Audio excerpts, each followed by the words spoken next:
Radio C4. Conectando y comunicando al cuerpo de Cristo.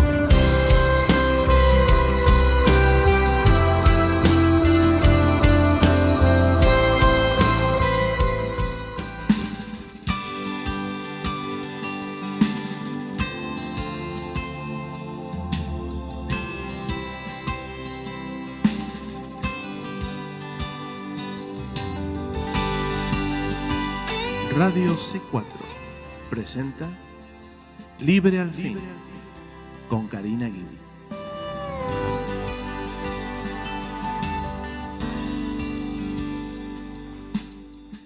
Que el Señor les bendiga, queridos hermanos, hermanas en Cristo, familiares y amigos que nos oyen hoy en otro programa de Libre al Fin.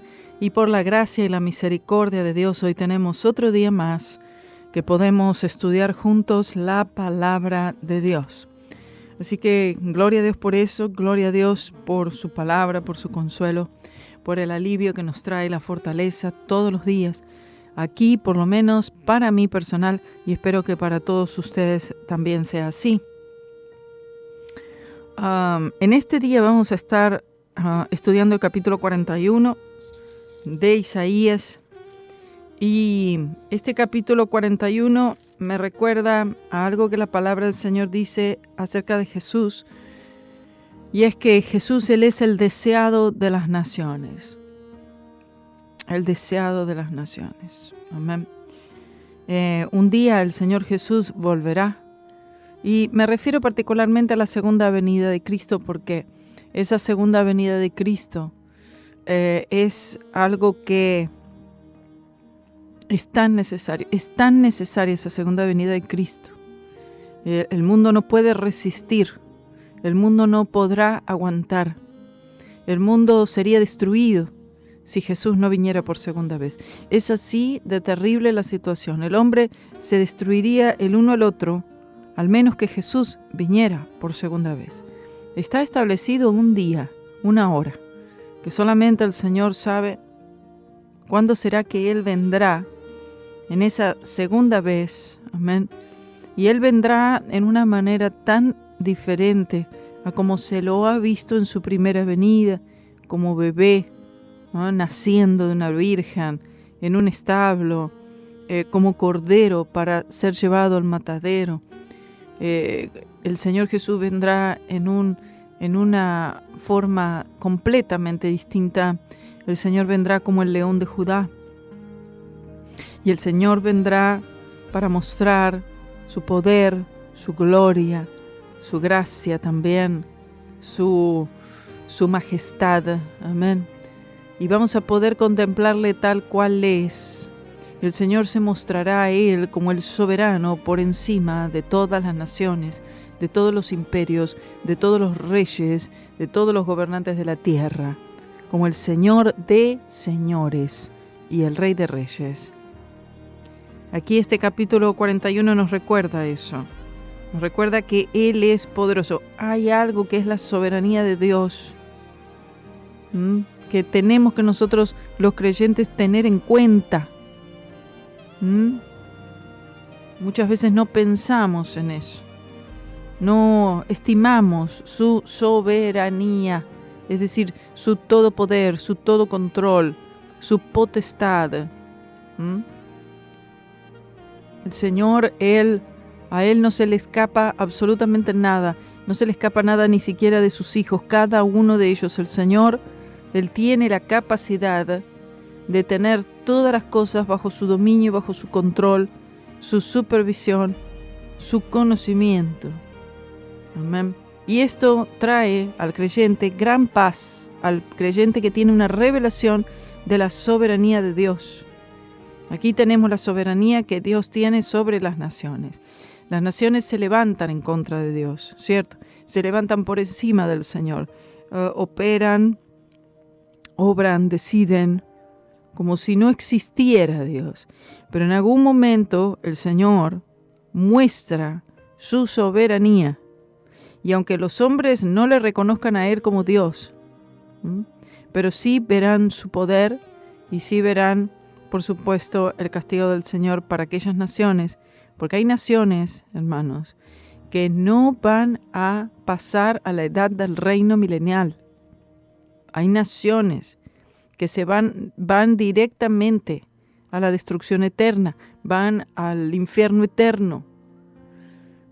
Me refiero al sistema gubernamental de una nación, y como nación misma desaparecerá, es decir, dejará de existir. Habrán naciones tras la batalla de Armagedón. Cuando el Señor Jesús instaure su ministerio aquí en la tierra, me refiero a su reino. Antes que eso suceda, o ya comenzando esto, habrá un juicio, que es el juicio a las naciones. En el capítulo 25 de Mateo nos habla de este juicio. Esto es un juicio que a veces no se habla mucho, pero estará este juicio, el juicio a las naciones. Ese no es un juicio personal o individual, sino que se está analizando cosas en referencias a naciones, a gobiernos, a reinos. Y la base de este juicio será naciones que cooperen con el anticristo para la destrucción de Israel. Toda nación que se una al anticristo.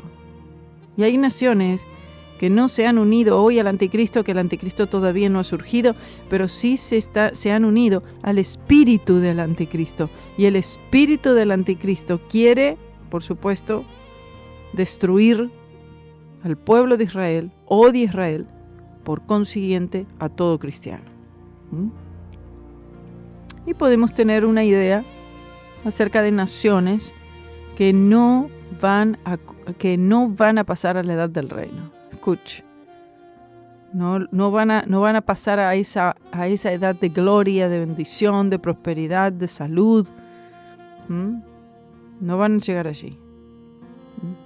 Vamos a empezar a leer el capítulo 41, y yo creo que he predicado de algunos pasajes del capítulo 41 y espero verlos y acordarme para poder dárselos a ustedes, porque yo casi seguro estoy que sí he predicado del capítulo 41 de Isaías.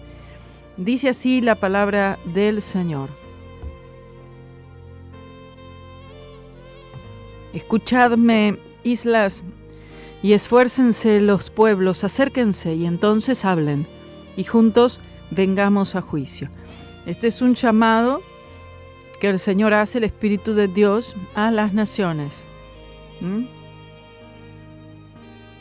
Acérquense, vengan, escúchenme. Eso es un llamado a oír la voz del Señor. Isaías es el que habla, por supuesto. Isaías es la voz. Isaías es el portador de la voz del Señor. Pero Dios es el que está hablando. Entonces, aquí en este versículo nos dice que, o nos enseña, que el Señor está retando al hombre aquí. A ver, es un desafío al hombre, a que el hombre se acerque y que el hombre primero lo oiga al Señor. Cuando nosotros oímos al Señor, de verdad, después que le oímos a Él, quedamos sin argumentos.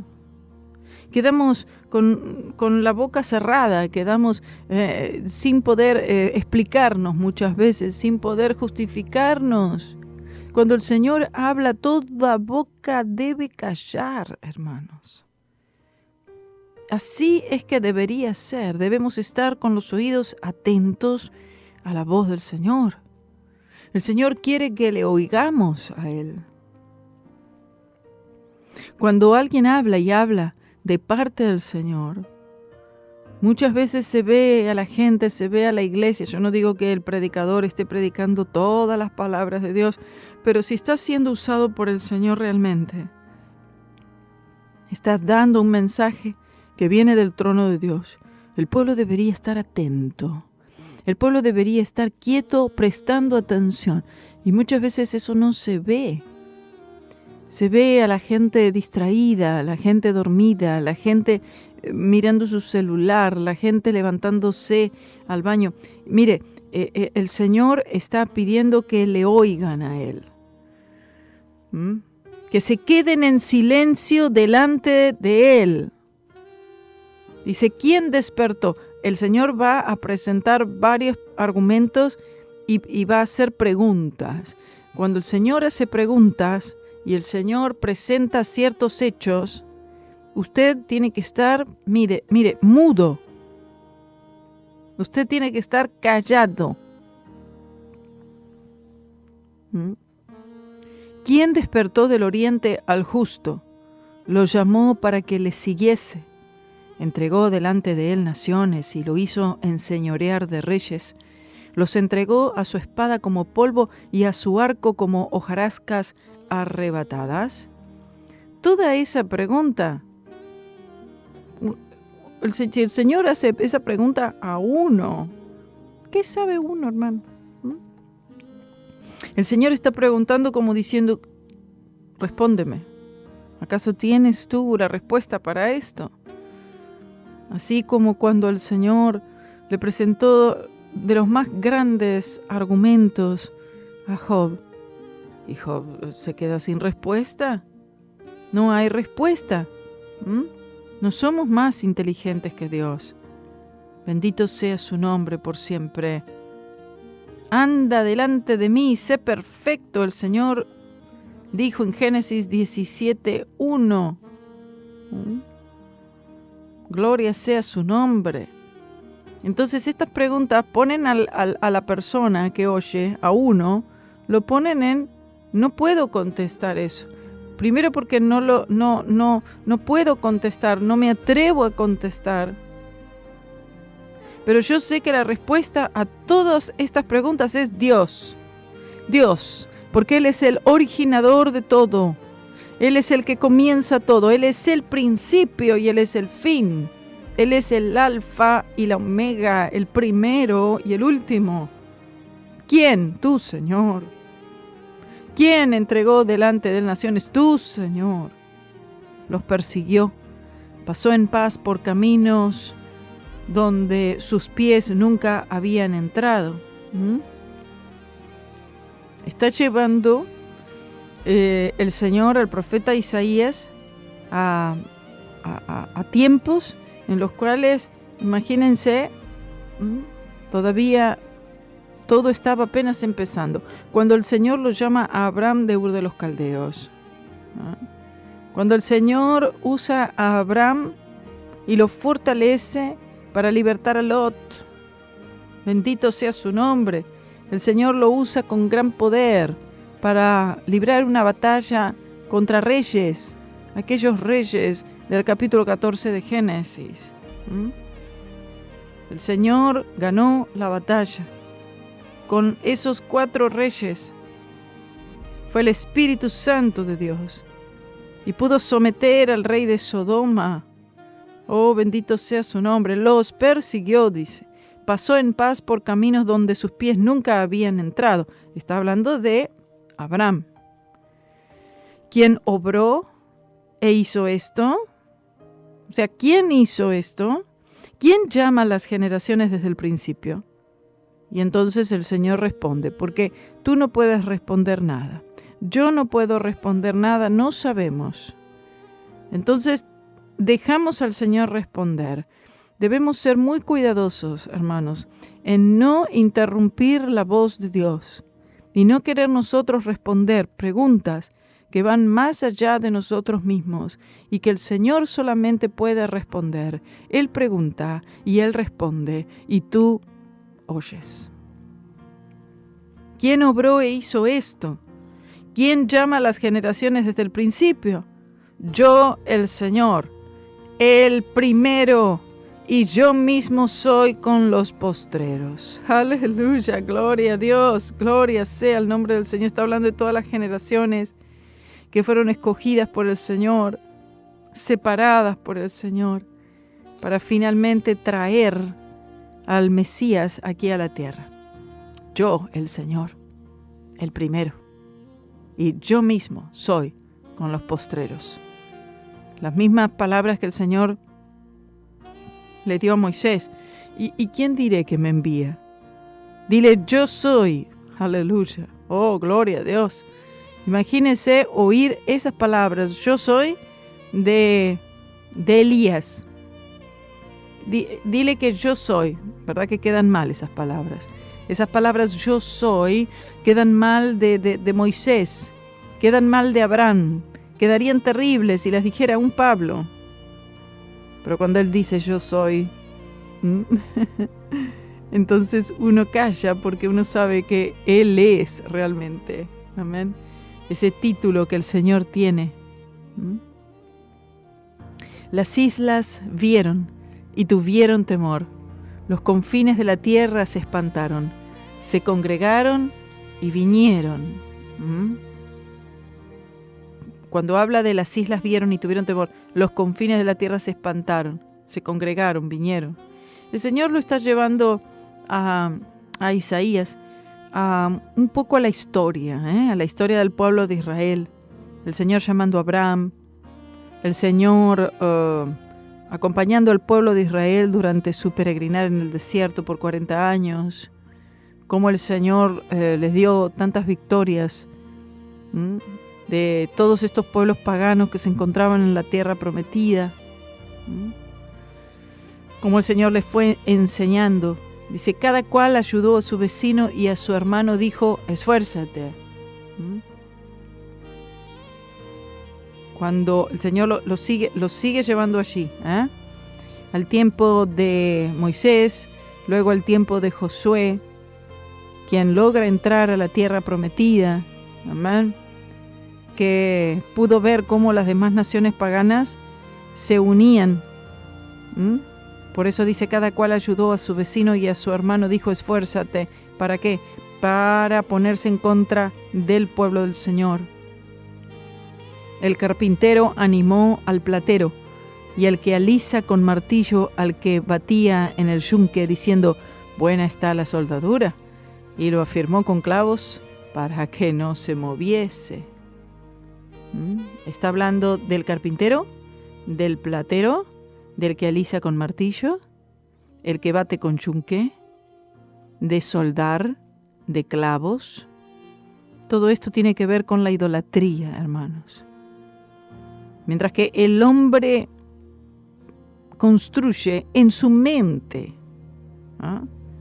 una mente depravada, una mente perversa, idólatra, dirigida por espíritus de demonios, y el hombre ve algo, visualiza un objeto para ser adorado, y luego llama al carpintero y al platero y al que alisa con martillo, y un grupo de personas se ponen a trabajar para erigir un ídolo al cual adorar, y lo clavan, lo sueldan, y lo afirman muy bien para que no vaya a caerse. ¿Usted ha visto muchas veces esos videos? Que van llevando un ídolo, van llevando a la Virgen, van llevando al santo no sé cuál, y de repente la estatua cae y se rompe en 1000 pedazos. ¿Qué pasó? No puede salvarse ese Dios, ese ídolo. ¿No tiene pies acaso? ¿No tiene manos? Pero es una figura, es un pedazo de madera, es un pedazo de plata, es un pedazo de barro, que no sirve absolutamente para nada. Entonces, el Señor está mostrándole a Isaías, para Isaías, dar esta palabra, en que el hombre por naturaleza es insensato, es necio, es tonto. En levantar, clavar, afirmar una imagen para que no se vaya a caer y encima de todo ponerse debajo, someterse a una imagen, algo inferior. Todo lo que es construido por el hombre es inferior a aquel que lo construyó. El versículo 8, entonces el Señor ahora le dice a Israel, y como le dice a Israel, le dice a todo creyente. Es lo mismo, el Señor dirige estas palabras a aquellos que son sus hijos, que el Señor considera sus hijos. El Señor puede hablar de los demás pueblos y decir, bueno, miren, esto es lo que hacen todos los demás pueblos, pero me gusta cómo empieza el versículo 8, pero tú, esta palabra pero, está distinguiendo. Tiene que haber una diferencia. Esto es lo que hacen los hombres de la tierra. Así es que se manejan las naciones. La idolatría, el Señor lleva todo esto a la idolatría del hombre por naturaleza. Dice, pero tú, Israel, siervo mío eres. Es decir, tú no estás para servir a otros dioses. Tú no estás para servir al mundo. Tú no estás para ser esclavo del mundo y ser esclavo de estas otras naciones. Pero tú, Israel, siervo mío eres. Tú, Jacob, a quien yo escogí. Simiente de Abraham, mi amigo. Vemos la fidelidad del Señor. El Señor está recordando allí a Jacob. Está hablando de Abraham. Nos lleva hasta Abraham para decir, vean desde cuándo estoy yo con vosotros, desde cuándo yo he sido fiel, desde el principio, aleluya, bendito Señor, desde cuánto yo les he amado con amor eterno. Israel, un príncipe con Dios, y también el Señor dice Jacob, un engañador, un embustero. No se olviden de dónde yo los saqué. No se olviden lo que eran. El Señor está recordando al pueblo. No olviden que eran engañadores, que eran un suplantador, un conspirador, un comerciante, un embustero. Jacob. Y el Señor lo llevó de Jacob. El Señor tuvo que hacer eso no solamente con una persona individualmente, es decir, con este hombre, con Jacob, sino que esto es lo que el Señor haría con el pueblo entero. Llevarlo de esa condición de conspirador, de esa condición de engañador, a esta otra posición en Cristo Jesús, gloria al Señor, de Israel, príncipe con Dios. Un pueblo peculiar, sacerdotes, sacerdotisas, reyes. El Señor tiene que llevar de esa condición tan deplorable a esta otra posición que solamente se encuentra en Jesucristo y no por nuestros propios méritos. El Señor lo hizo. Dice, porque te tomé de los confines de la tierra y de sus principales te llamé y te dije, mi siervo eres tú, te escogí y no te deseché. Entonces, desde los confines de la tierra. A ver, en ese tiempo, piense, a ver, cuando el Señor llama a Abraham de Ur de los Caldeos, ya habían otros pueblos, ¿sí o no? Ya había sucedido lo de la Torre de Babel, ya se habían diseminado sobre la tierra y se habían formado ya otros pueblos. Oiga, o sea, este pueblo no era el único pueblo que el Señor tenía para llamar y bueno, no había otro y llamó a este pueblo, llamó a Abraham y lo llamó a Abraham, lo escogió, lo separó, de Ur de los Caldeos, lo llamó a él. Pudo haber llamado a cualquier otro contemporáneo. Amén. Claro que sí. Porque te tomé, dice. Bendito Señor, vea la soberanía de Dios, nos está mostrando este pasaje. De los confines de la tierra, no eres nada, no eres nadie, un adorador de ídolos, alguien que construía con un carpintero, con plata, con martillo, a eso se dedicaba, que es lo que vemos en el versículo 7, un constructor de imágenes para ser adoradas, a convertirse en un constructor de altares para la adoración al Señor. Bendito Señor. Versículo 10, no temas, que yo estoy contigo, no desmayes, que yo soy tu Dios, que te esfuerzo, siempre te ayudaré, siempre te sustentaré con la diestra de mi justicia. Esta es una promesa del Señor y usted puede marcarla, porque esto es algo que el Señor le dice a todos aquellos que confían en Él. Vea qué preciosidad, hermanos. Dice, no temas, yo. ¿Cuál es el motivo por el cual no debemos temer? Bueno, no debo temer o no temo porque tengo una cuenta de banco ahí con un dinero asegurado. No temo porque, bueno, este mes pagué el mortgage o pagué la hipoteca de la casa, el alquiler, tengo todo. O no temo porque en este momento estoy sano. No. Esas no son las bases para nosotros no tener temor. No tener temor significa confiar en el Señor.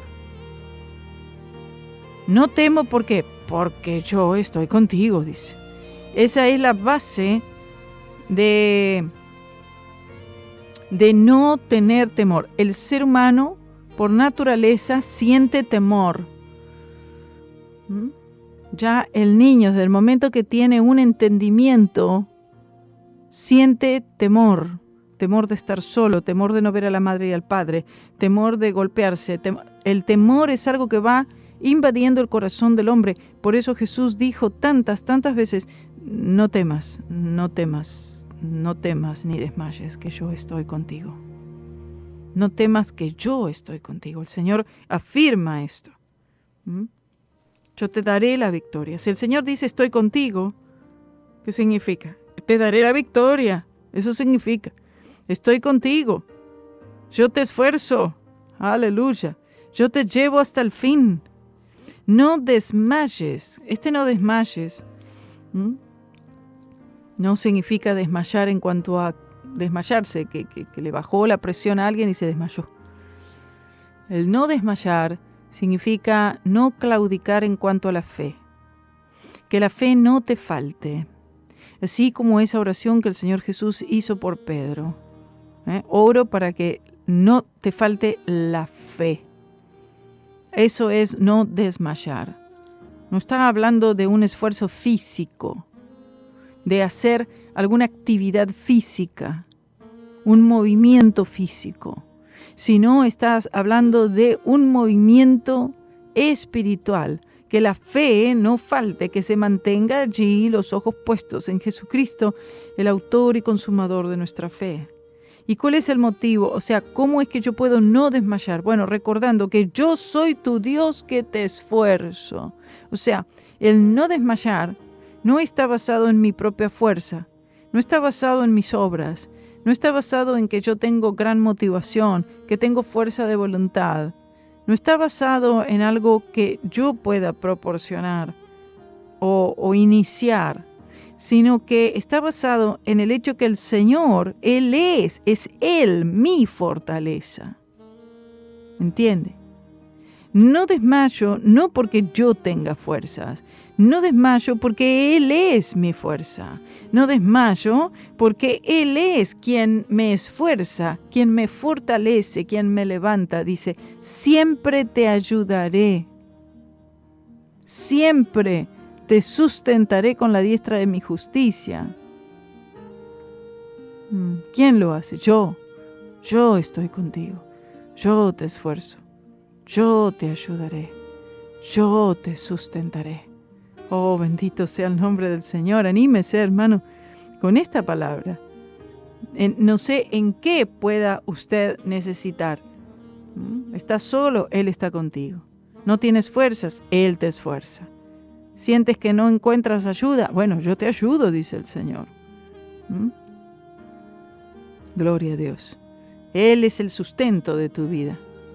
He aquí que todos los que se enojan contra ti serán avergonzados y confundidos, serán como nada y perecerán los que contiendan contigo.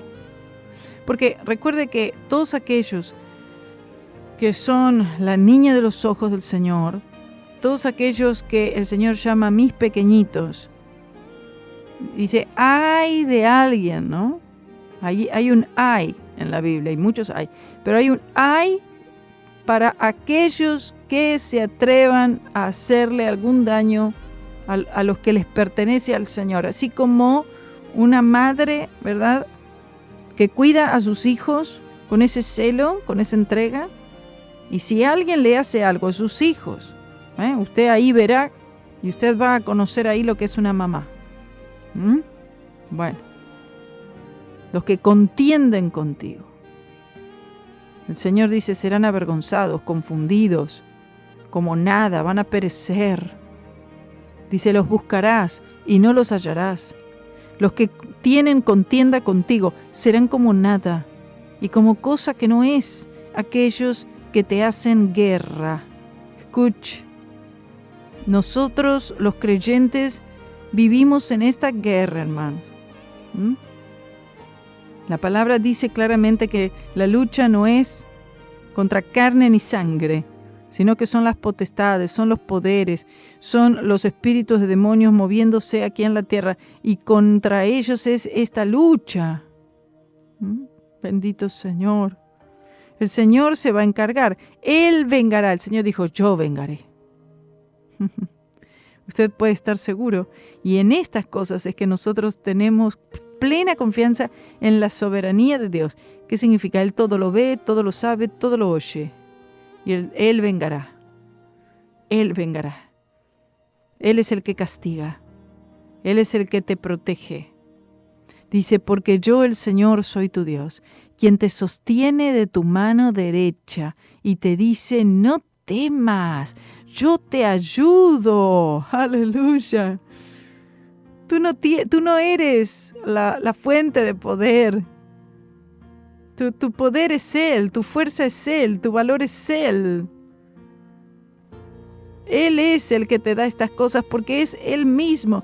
Y lo único que tú necesitas saber es que Él te tiene tomado de tu mano derecha. Por eso la palabra del Señor dice que tú te tienes que asir a Él. Has sido a Cristo. Él ha sido a mí, yo he sido a Él. El Señor tuvo que tratar a su pueblo de Israel como un niño, como un infante. Lo fue conduciendo, lo fue llevando de la mano, con una paciencia, con un amor. De la misma manera que nosotros vamos llevando a un niño, muy de a poco, le vamos enseñando, lo protegemos, lo guardamos. El niño no entiende el peligro, no conoce. Así el Señor fue llevando al pueblo de Israel, y también el Señor así lo hace con nosotros.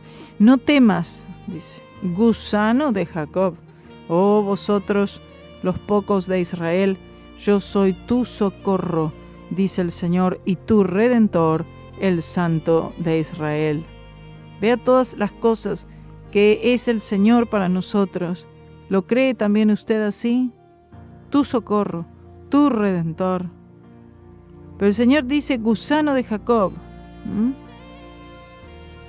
Vea qué frase, ¿no? El gusano de Jacob, que ha llegado a ser un nuevo instrumento de trillo lleno de dientes, dice aquí las notas, y quien rompe en añicos las grandes naciones y las naciones menores, aquí comparadas con los montes y las colinas. Gusano de Jacob. Es dado aquí para que Israel reconozca su verdadera situación. A ver, el Señor dice gusano de Jacob para que el pueblo entienda que sin Él no es nada. Para que reconozca quién es el que está haciendo todo, quién es la victoria, quién es la fuerza para ellos. He aquí que yo te he puesto por trillo nuevo y lleno de dientes. Trillarás montes y los molerás, y collados reducirás a tamo.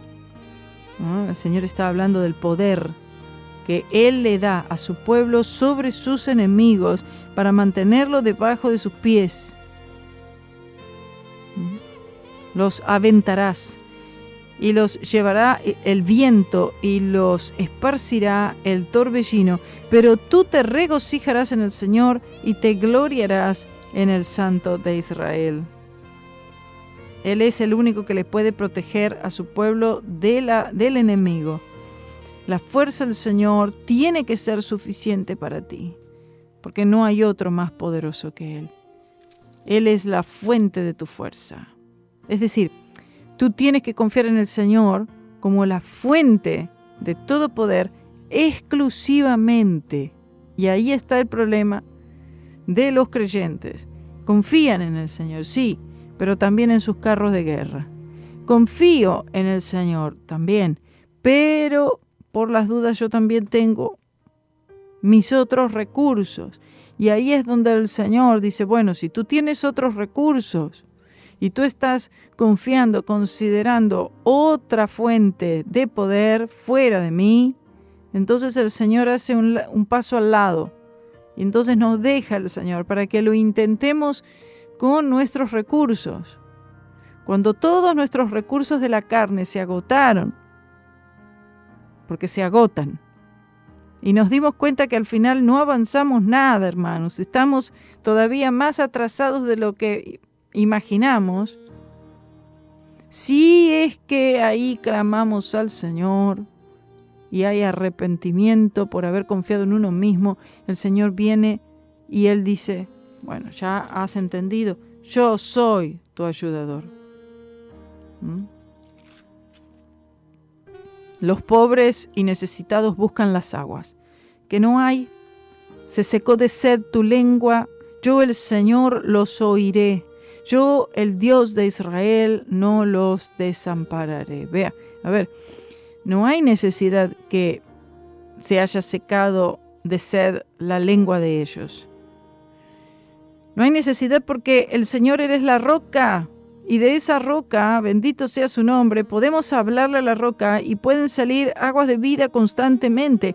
Sin embargo, la lengua muchas veces está seca, hay sed, y hay sed cuando no hay necesidad que la haya. Los pobres y los necesitados son el pueblo de Israel. Estas aguas que son las aguas de vida. El Señor Jesús habló con la samaritana, le dijo, dame de beber. Y cuando el Señor le explica, ¿no?, sobre las aguas de vida que pueden satisfacer. Si tú supieras quién te está hablando, serías tú pidiéndome a mí. Oh, gloria a Dios, dame de estas aguas para que no tenga que volver a este pozo. Cualquier otro pozo nos desilusiona. Cualquier otro pozo al cual podamos acudir, nos encontramos con esto, nos encontramos buscando aguas que no hay. Solamente el Señor tiene. El Señor oye el clamor de su pueblo cuando la nación de Israel se encuentre sola, se encuentre con su lengua seca de tanta sed, ya casi aniquilada por el anticristo y sus tropas, clamarán al Señor. Y aquí dice, yo el Señor los oiré. Yo, el Dios de Israel, no los desampararé. En los altos abriré ríos y fuentes en medio de los valles. Volveré el desierto en estanques de aguas y en manantiales de aguas la tierra seca. Oh, bendito Señor, oh, gloria a Dios, gloria a Dios. Siento la presencia del Señor, hermano. Mire, esta vida que nosotros vivimos, y aún tratando de vivir consagrado al Señor y cerca de Cristo, aún así nos damos cuenta que pasamos por periodos de desierto, que no hay fruto. Parece que esta tierra se va agrietando más. Necesitamos nosotros a Cristo, necesitamos de estos ríos y pedirle al Señor, Señor, abre los ríos, abre las fuentes en medio de los valles. Que no haya este desierto en mi vida, sino estanques de agua, manantiales. Directamente manantial, un manantial ya es algo mucho más grande. Un abastecimiento de agua interminable para darnos de beber, hermanos. Esta tierra seca, seca, seca. El mundo es una tierra seca. El mundo es un estanque sin agua. El mundo es un desierto. Y la verdadera agua que puede traer fertilidad viene del Espíritu Santo. Dice el versículo 19, daré en el desierto cedros, acacias, arrayanes y olivos. Pondré en el yermo abetos junto con encinas y cipreses. Menciona estos árboles tan lindos, tan exquisitos en Israel. Algo que en un desierto no puede crecer jamás, pero el Señor sí lo puede hacer. Él es el que puede plantar, y dice como árboles. ¿Dónde? ¿Plantados dónde? A las orillas de las aguas. El Señor nos planta a las orillas de las aguas. ¿Por qué? Porque la raíz siempre tiene que estar en contacto con el agua para que pueda dar fruto. Versículo 20. Para que vean y conozcan, y adviertan y entiendan todos que la mano del Señor hace esto, y que el Santo de Israel lo creó. Bueno, en algún momento todos van a reconocer esto. Hoy en día no reconoce nadie esto. Bueno, muy pocos, solo los creyentes en Cristo reconocen esto. Y pueden ver, pueden conocer. Inclusive le advertimos a otros para que entiendan. Esto lo hizo el Señor. Y dicen, no, esto no lo hizo el Señor, esto no lo hizo, fui yo, mi mano lo hizo. No, esto lo hizo el Señor. Los creyentes decimos esto, entendemos esto.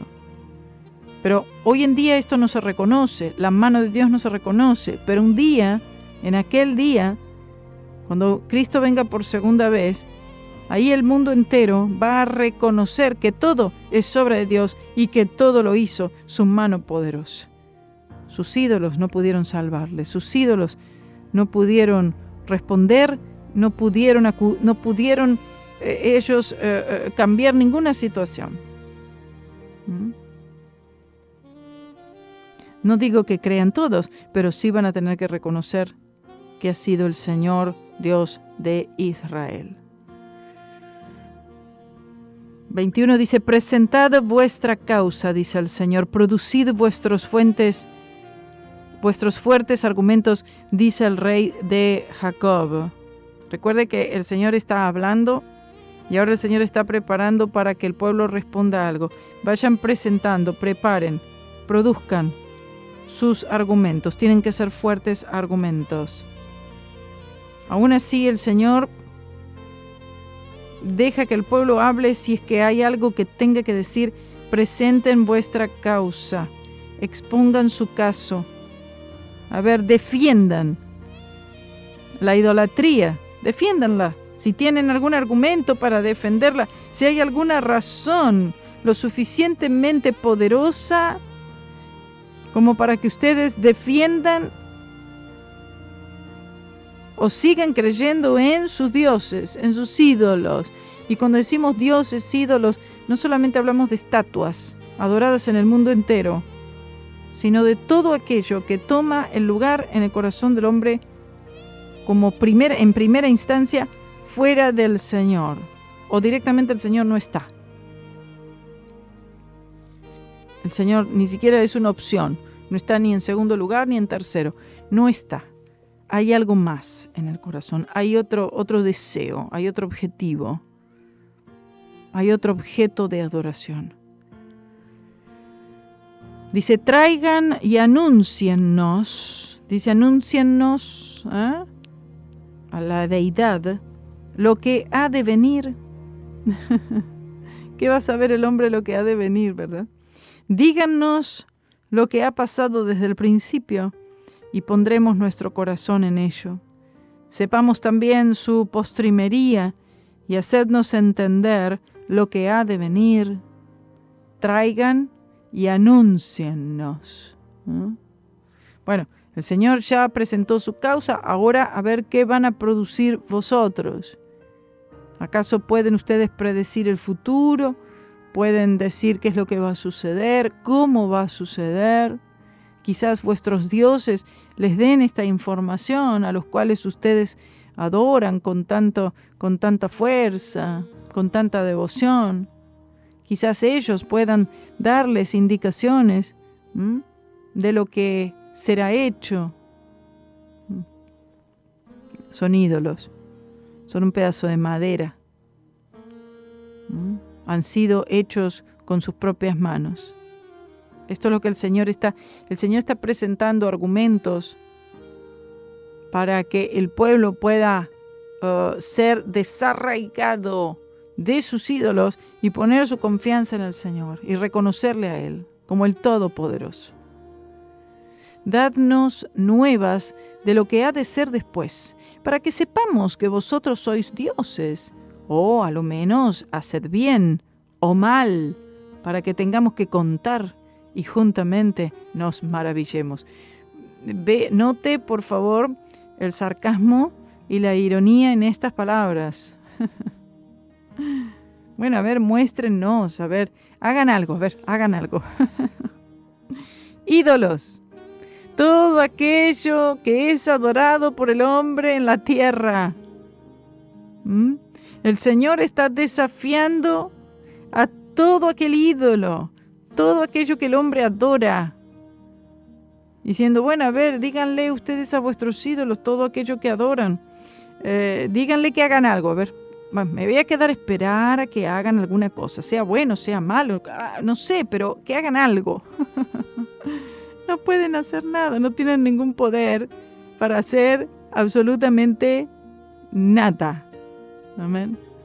He aquí que vosotros sois de nada y vuestras obras de vanidad, abominación, el que os escogió. Y aquí el Señor entonces ya dice directamente, la idolatría es una abominación. Escuche, un idólatra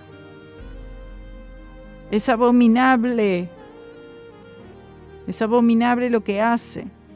Todo lo que sea un objeto de adoración, sea una persona, sea una cosa, sea dinero, sea prestigio, sea posición, sea fama, sea reconocimiento, sea algo que se puede tocar, palpar, ver o algo no, algo aún inanimado, no importa lo que sea, pero cualquier cosa que está en el corazón como un objeto de idolatría es una abominación para el Señor.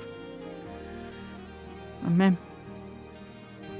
Dice, del norte desperté uno y vendrá, del nacimiento del sol llamarán mi nombre y hollará príncipes como lodo y como pisa el barro el alfarero. También esto sigue hablando acerca de lo mismo, ¿no? El Señor, cuando venga por segunda vez, a ver, hoy en día ¿hay idolatría? Sí, hay idolatría. En el mundo entero. Y hay países donde la idolatría ya pasa a traspasa todo conocimiento, entendimiento humano, porque nosotros que estamos de aquí en América, ¿no? Es muy difícil poder entender con la mentalidad que tienen países en Asia, por ejemplo, en China, en Japón, el budismo, la adoración de muchos ídolos, en la India, el hinduismo, la adoración de millones y millones de diferentes ídolos. Adoran todo, pero absolutamente todo. Y nos cuesta poder entender la adoración a tantas cosas, a tantos objetos, y a todos son devotos, de todos hacen alguna festividad, algún ídolo, algún altar.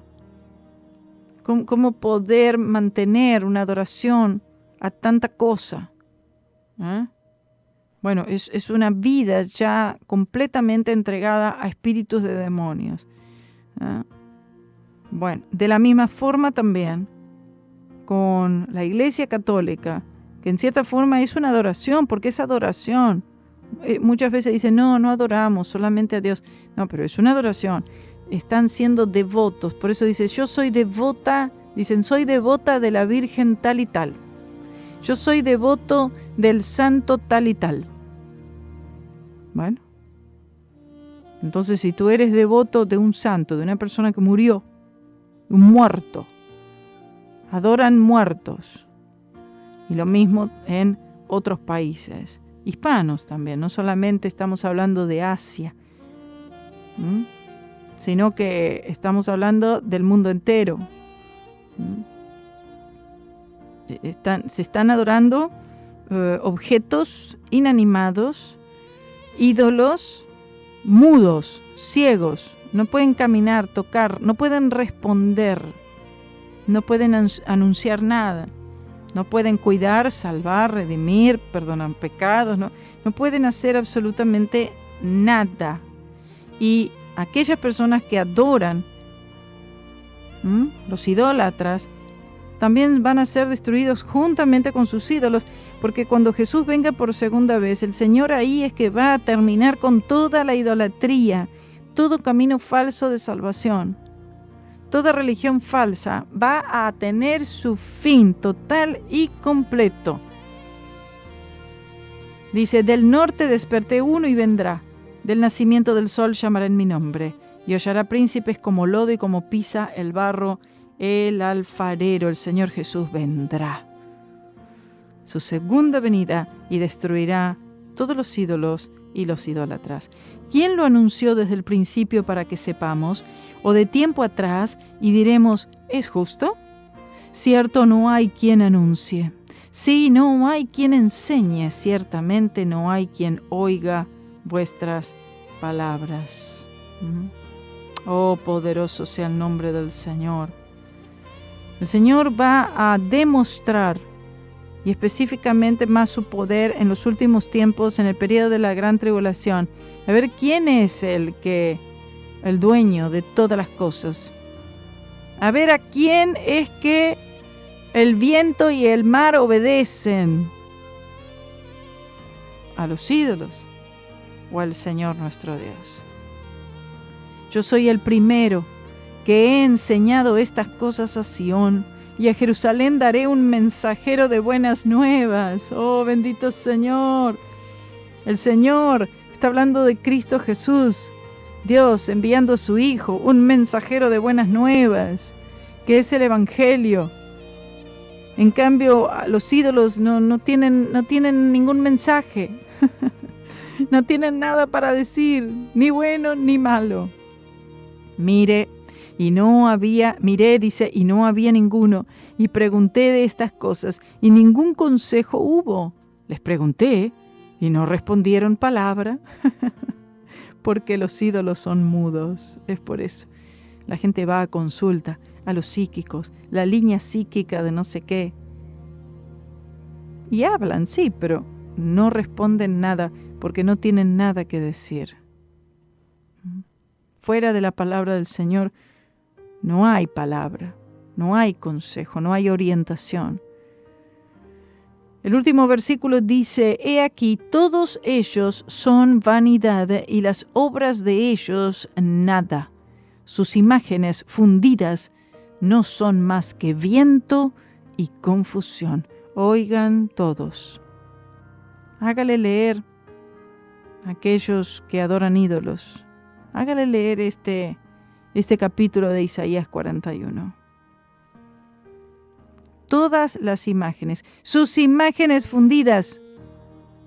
Comparta esto ahí en el Facebook. Sus imágenes fundidas no son más que viento y confusión. Cualquier cosa que no es Jesucristo y su obra en la cruz es viento y confusión. Esto está dirigido a los idólatras y sus ídolos.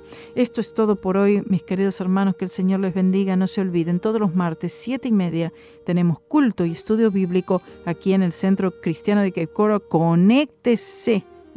No se olvide, conéctese siempre todos los martes a las 7:30 en punto o unos minutos antes. Usted va a YouTube y pone Centro Cristiano de Cape Coral y allí espera al comienzo del servicio. Que el Señor les bendiga grandemente.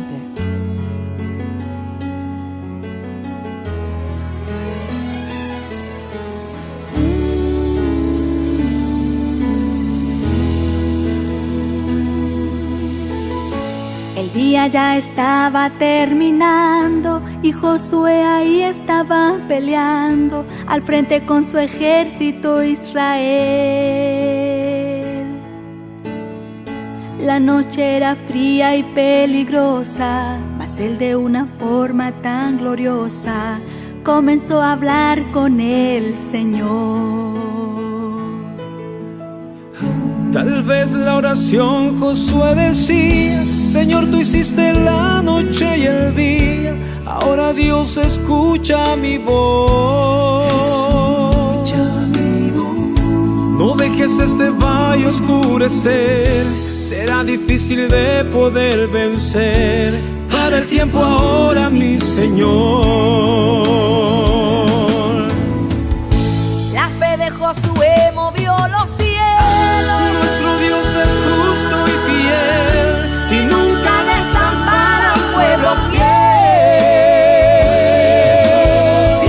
Y en cuanto Israel estaba en guerra, el sol se detuvo sobre la tierra y en aquel valle el pueblo pudo vencer. no importa lo que usted esté pasando, la gloria del Dios vivo está alumbrando y por la fe no va a oscurecer. El día desde el cielo Dios va a detener. Hoy Dios va a cambiar tu historia. Esta lucha es victoria, porque Dios tiene el poder. El gran Dios de los cielos va al frente y no hay valiente que sea derrotado. Cruzarás seguro hacia el frente y allí la victoria tú conseguirás. La promesa ya fue hecha. Dios te toma de la mano derecha y usted va a triunfar.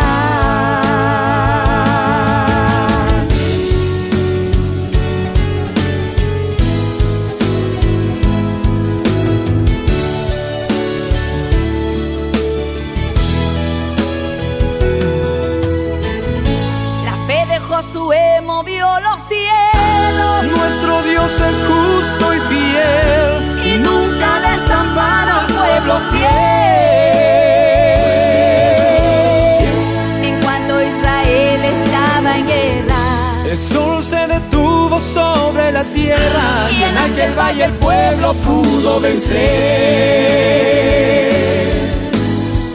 no importa lo que usted esté pasando, la gloria del Dios vivo está alumbrando y por la fe no va a oscurecer. El día desde el cielo Dios va a detener. Hoy Dios va a cambiar tu historia. Esta lucha es victoria, porque Dios tiene el poder. El gran Dios de los cielos va al frente y no hay valiente que sea derrotado. Cruzarás seguro hacia el frente y allí la victoria tú conseguirás. La promesa ya fue hecha. Dios te toma de la mano derecha y usted va a triunfar. La promesa ya fue hecha. Dios te toma de la mano derecha y usted va a triunfar. Usted va a triunfar.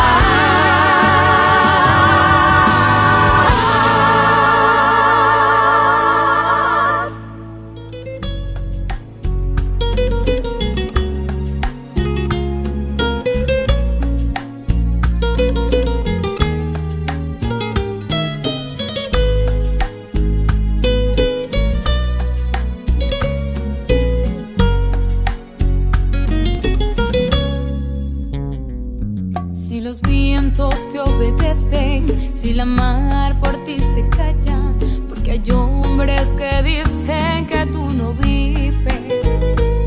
Si la tierra tú la riegas con la lluvia de los cielos, porque hay hombres que dudan